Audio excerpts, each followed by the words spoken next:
What's good, YouTubers and YouTubettes? This is JB Sports back again with another one. The most anticipated fight in recent memory is on the doorstep of finally coming to fruition. We just need to knock on that door and open it, and hopefully we get Spence Jr., WBC, IBF, and WBA welterweight champion, holding 3 of the 4 major belts. Top 5 pound-for-pound fighter taking on the WBO welterweight champion, number 2 pound-for-pound fighter. In my opinion, number 1 on the pound-for-pound list, Terrence Bud Crawford.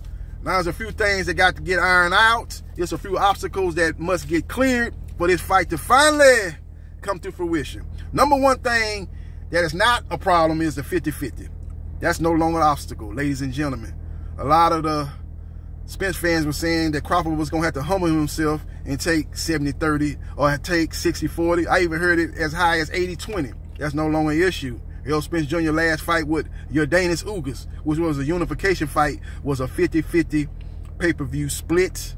Spence Jr. got 1.5 guaranteed minimum, and Yordenis Ugas got a 1 million guaranteed minimum. And the guaranteed minimum is the obstacle, monetarily wise, that needs to be cleared.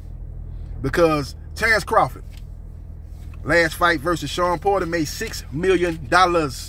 He's not going to get a guaranteed minimum of $6 million. He's going to have to take a lower guaranteed minimum than what he made in his last fight, which he feels is a lesser fight than the fight he's going to take on now if he gets that fight. So they're going to have to convince Terrence Crawford to take a lesser guarantee than what he made in the Porter fight. I don't think it'll be a problem.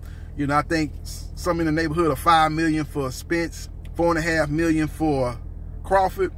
They do 500,000 pay-per-view buys. Both guys are going to be very happy with what they make at the end of the day. You're talking about in the range of $10+ million that they're going to be able to take home. So hopefully it comes to fruition. Another thing that is slowing up the process is, first of all, Spence's last fight happened, September 16th. That was a little over 2 weeks ago. So, it's going to take a little time for them to get everything in order.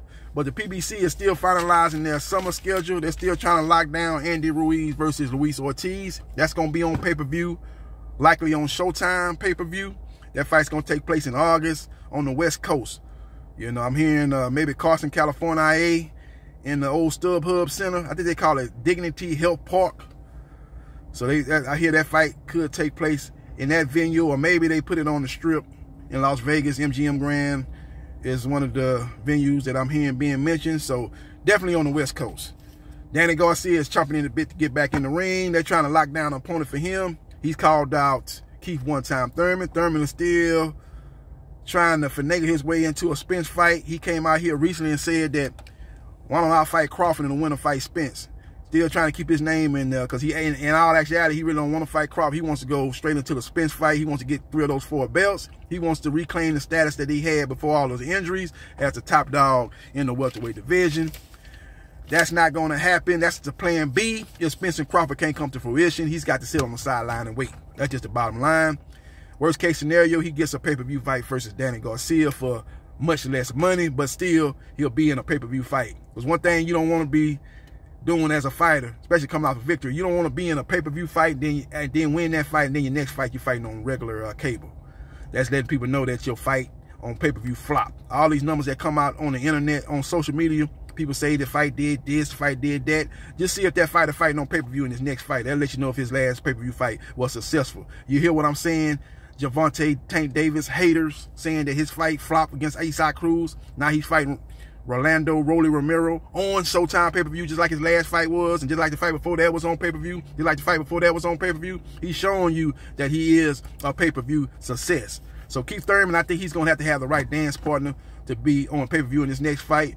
I heard him call out Stoyanis. That fight's not going on pay-per-view. That's a regular Showtime fight. So we will see what happens, and we will see what transpires. But that's the latest and greatest as far as Terrence Crawford, a.k.a. Bud Crawford, taking on the truth and nothing but the truth, Spence Jr.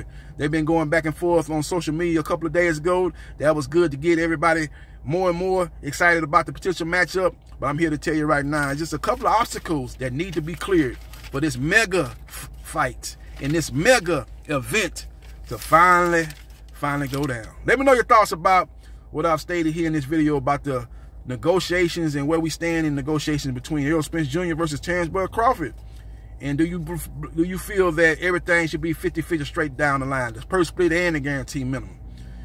Let me know your thoughts, even though Errol Spence Jr. has done much more in the welterweight division than Terrence Bud Crawford and holds 3 belts compared to the 1 belt that Terrence Crawford holds. Let me know your thoughts. Follow me on Twitter, JBsports3303. Like, share, and subscribe to JB Sports. The man, the myth, the legend.